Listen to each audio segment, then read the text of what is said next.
കൃപാസന മാതാവിനും പരിശുദ്ധ പിതാവിനും 1000 നന്ദി പറയുന്നു. ആദ്യമായിട്ട് എൻ്റെ പേര് മനോജ് മാത്യു. ഇതെൻ്റെ വൈഫാണ് ലിബി. ഞങ്ങൾ രണ്ടുപേരും കുവൈറ്റിൽ വർക്ക് ചെയ്യുന്നു 12 വർഷമായിട്ട്. എൻ്റെ വീട് ചേർപ്പുങ്കിലാണ്, കല്ലൂർപ്പള്ളി ഇടവാംഗമാണ്. ഞങ്ങൾ കഴിഞ്ഞ ഒക്ടോബറിൽ ഞാൻ ഇവിടെ കൃപാസനത്തിൽ വന്ന് ഉടമ്പടി എടുത്തു. അതിന് ഒരു കാരണമുണ്ടായിരുന്നു. 2011 എൻ്റെ വൈഫിന്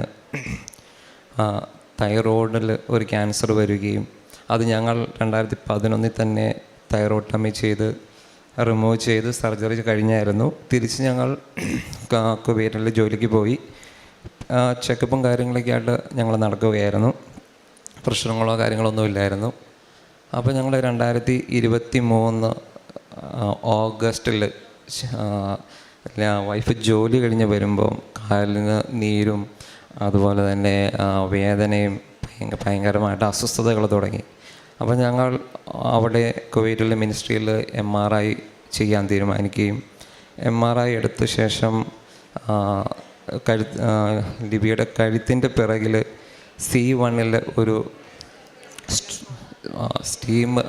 ഒരു ട്യൂമർ കണ്ടെത്തുകയും ആ ട്യൂമർ കൊണ്ടാണോ ആ പെയിനും ആ നീരും വരുന്നതെന്നൊരു സംശയങ്ങളുണ്ടാവുകയും ചെയ്തു. അപ്പം ഞങ്ങൾ ശരിക്കും അത് പേടിച്ചു. കാരണം ഞങ്ങൾക്ക് ഓൾറെഡി ഒരു എക്സ്പീരിയൻസ് ഉണ്ടായിരുന്നു.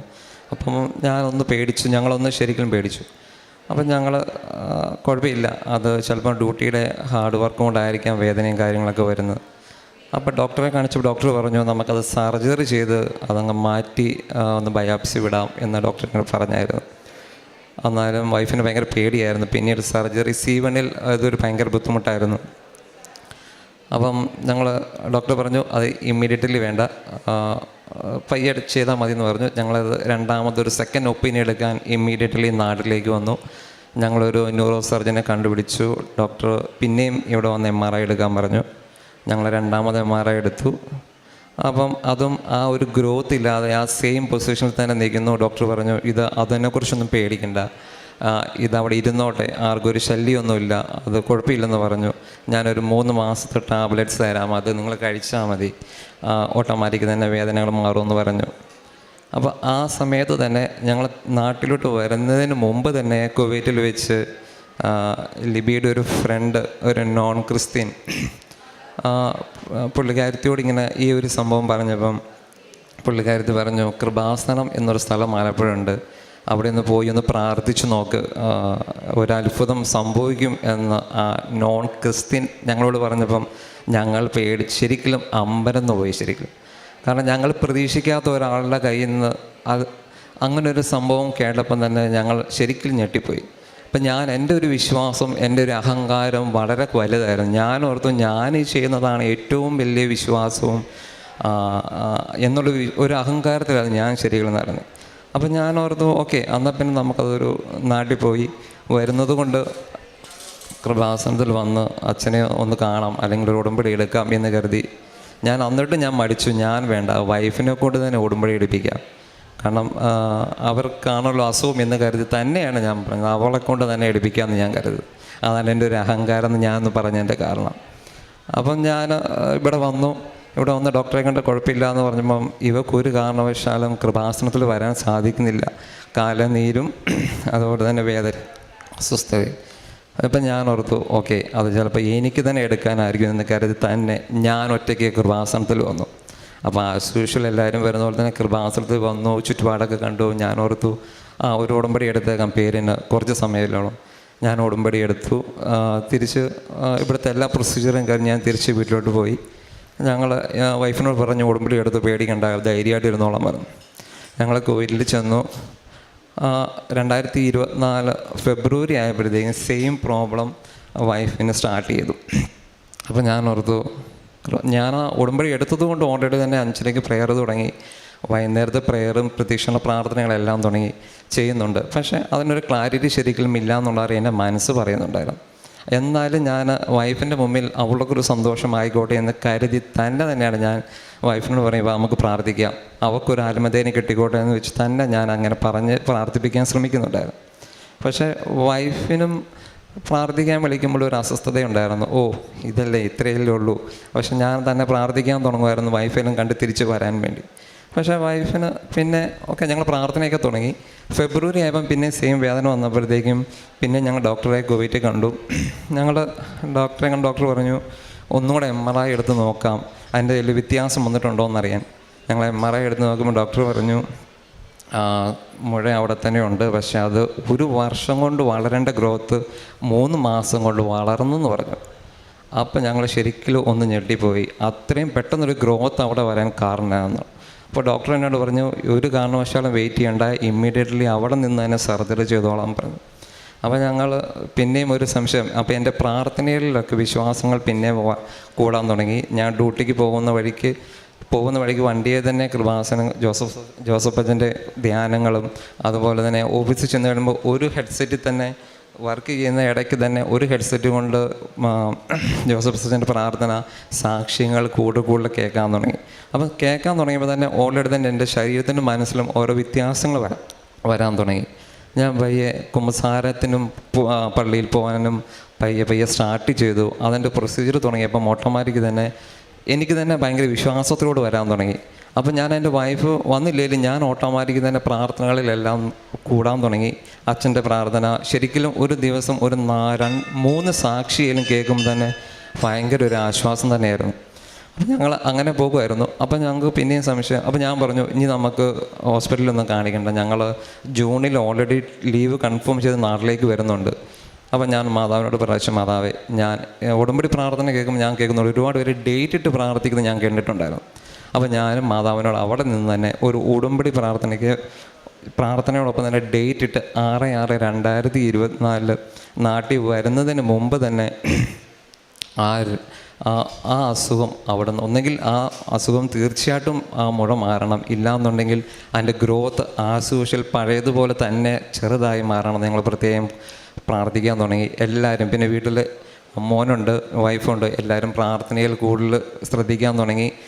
തൈല്യങ്ങൾ ഞങ്ങൾ കഴുത്തിൻ്റെ പിറകിൽ കുരിശ് വരച്ച് വിശ്വാസ പ്രമാണം ചെല്ലാൻ തുടങ്ങി. പിന്നെ ഉപ്പ് മനഃപൂർവ്വം തന്നെ ഞാൻ എൻ്റെ വൈഫിന് കൊടുക്കുമായിരുന്നു. രാവിലെ ഒരു തുള്ളി ഉപ്പ് കൊടുത്ത് ഞാൻ പ്രാർത്ഥിക്കാൻ തുടങ്ങി. ആ ശരീരത്തിൻ്റെ അകത്തുള്ള എന്തെങ്കിലും ഒരു അസ്വസ്ഥതകളുണ്ടെങ്കിൽ മാറിക്കോട്ടെ എന്ന് കരുതി തന്നെ. പിന്നെ കാശുരൂപം എനിക്ക് കിട്ടിയ കാശുരൂപം ഞാൻ വൈഫിന് കൊടുത്തു. വൈഫിൻ്റെ കൊന്തയിൽ അത് ലോക്ക് ചെയ്ത് വെച്ച ശേഷം അത് കണ്ടിന്യൂസ് വൈഫ് ഇടാൻ തുടങ്ങി. അങ്ങനെയപ്പോൾ ഞങ്ങൾ പ്രാർത്ഥനയിൽ ശരിക്കും വിശ്വാസവും പ്രാർത്ഥനയും തുടങ്ങിക്കഴിഞ്ഞപ്പോൾ ഞങ്ങൾക്ക് 2 പേർക്കും ശരിക്കും ഒരു ആശ്വാസമായി. അപ്പം പല ആൾക്കാരും വൈഫ് നേഴ്സ് ആയതുകൊണ്ട് ഒരുപാട് പേർക്കറിയാം വൈഫിനെ. അപ്പോൾ എന്താ പ്രശ്നം എന്താണെന്ന് എല്ലാവരും ചോദിക്കാൻ തുടങ്ങി. അപ്പം ഞങ്ങൾ പറഞ്ഞു ഇങ്ങനെ ചെറിയൊരു പ്രശ്നമുണ്ട് എന്ന് ഞങ്ങൾ പറഞ്ഞായിരുന്നു. അപ്പോൾ അതെല്ലാം കഴിഞ്ഞ് ഞങ്ങൾ പ്രാർത്ഥന തുടങ്ങി. ഞങ്ങൾ നാട്ടിൽ വന്നു. ഞാൻ മാതാവിനെ ശരിക്കും പ്രാർത്ഥിച്ചിട്ട് വന്നേ. നാട്ടിൽ വന്നു. ഞങ്ങൾ ഇവിടെ ഒരു ഡൽഹിയിൽ എയിംസിൽ ഒരു ഡോക്ടറെ പോയി കണ്ടു, ന്യൂറോളജി ഡോക്ടറെ കണ്ടു. ഡോക്ടർ പറഞ്ഞു സെയിം MRI എടുക്കാം, നമുക്ക് ഒന്നുകൂടെ ഒന്ന് ക്ലാരിഫൈ ചെയ്യാമെന്ന് പറഞ്ഞു. ഞങ്ങൾ MRI എടുത്തപ്പോൾ ആ ഒരു മുഴ അത് പഴയതുപോലെ ചെറുതായി മാറി. അത് ദൈവത്തിനും മാതാവിനും ഒരുപാട് നന്ദി ഞങ്ങൾക്ക് പറയാൻ പറ്റും. ഒരുപാട് നന്ദിയുണ്ട് അതിന്.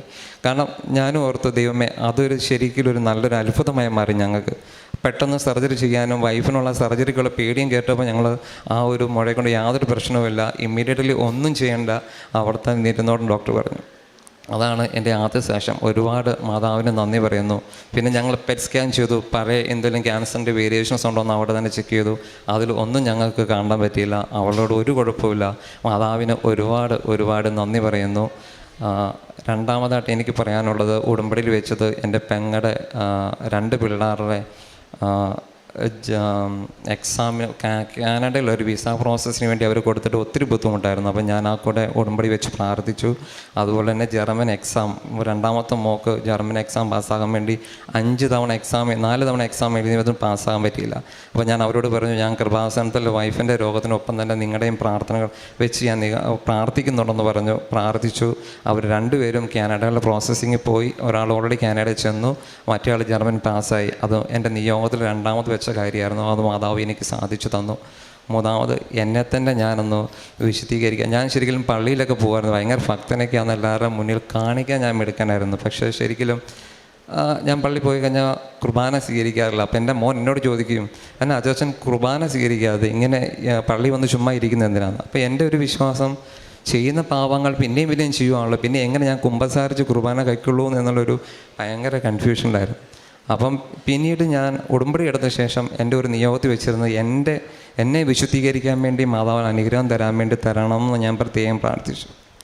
അതിന് മാതാവ് ആ ഉടമ്പടിക്ക് ശേഷം ഞാൻ ശരിക്കും കുമ്പസാരിക്കാൻ തുടങ്ങി. 2 ആഴ്ച കൂടുമ്പോൾ ഞാൻ കുമ്പസാരിക്കാൻ തുടങ്ങി. അതുപോലെ തന്നെ പള്ളിയിൽ പോകാൻ തുടങ്ങി. അങ്ങനെ എനിക്ക് ശരിക്കും ദൈവത്തിൽ ഒത്തിരി വിശ്വാസം വരാൻ തുടങ്ങി. അതുകൊണ്ട് എന്നെ പറ്റിയിരിക്കുന്ന പല ആൾക്കാർക്കും എൻ്റെ വിശ്വാസങ്ങളും ഞാൻ പറഞ്ഞു മനസ്സിലാക്കി കൊടുക്കാൻ ഞാൻ ശ്രമിക്കുന്നുണ്ട്. അതിന് അമ്മയ്ക്കും ദൈവകുമാരനും 1000 നന്ദി പറയുന്നു. കാരുണ്യ പ്രവർത്തികൾ ശരിക്കും നിങ്ങൾക്കറിയാം, കുവൈറ്റിലേക്ക് നമുക്ക് ഈ പബ്ലിക്കായിട്ട് പത്രങ്ങൾ കൊടുക്കാനൊക്കെ ഭയങ്കര ബുദ്ധിമുട്ടായിരുന്നു. എസ്പെഷ്യലി ഞാനാണെങ്കിൽ പള്ളിയിൽ ചെന്ന് കഴിയുമ്പം ഈ പത്രം കൊടുക്കുമ്പോൾ ഭയങ്കര സങ്കടം. എനിക്കാണെങ്കിൽ ഭയങ്കര ക്ഷയം പോലെ ആദ്യമായിരുന്നു. ഞാൻ പയ്യായിരുന്നു ഓരോ പത്രങ്ങൾ കൊടുത്തുകൊണ്ടിരുന്നത്. ഇതൊരു ബാധ്യതയാണല്ലോ എന്നൊരു ആദ്യമൊക്കെ ഞാൻ ചിന്തിക്കുമായിരുന്നു. എന്നാലും പിന്നീട് ഞാൻ പയ്യെ ഓരോ പത്രങ്ങൾ കൊടുത്ത് ഓരോ പ്രാവശ്യവും ഒരു 3 സാക്ഷ്യങ്ങൾ കേട്ട് കഴിയുമ്പോൾ തന്നെ നമുക്ക് കുറച്ചുകൊണ്ട് ഒരു ആത്മധൈര്യം കിട്ടാൻ തുടങ്ങി. അപ്പം ഓട്ടോമാറ്റിക് തന്നെ ഞാൻ പത്രങ്ങൾ കൊടുത്തു തുടങ്ങി. എന്നിട്ട് എനിക്ക് മനസ്സിന് ഒരു സാറ്റിസ്ഫൈഡ് അല്ലായിരുന്നു. ഞാൻ ഈ പ്രാവശ്യം നാട്ടിൽ വന്നപ്പം കൃപാസന മാതാവിൻ്റെ ഫോട്ടോയും അതിൻ്റെ പിറകിൽ പ്രതീക്ഷയുടെ പ്രാർത്ഥനയും വെച്ച് ഒരു 500 കോപ്പികൾ ഞാൻ പ്രിൻ്റ് എടുത്ത ശേഷം ഈ നാട്ടിൽ വന്ന കഴിഞ്ഞ ആഴ്ചകളിൽ ഓരോ ചടങ്ങുകളിലും പോയി ഞാൻ തന്നെ കൊടുക്കാൻ ഞാൻ ശ്രമിച്ചു. വൈഫ് കൂടെ ഉണ്ടായിരുന്നു. ഞങ്ങൾ കൊടുക്കാൻ ശ്രമിച്ചു.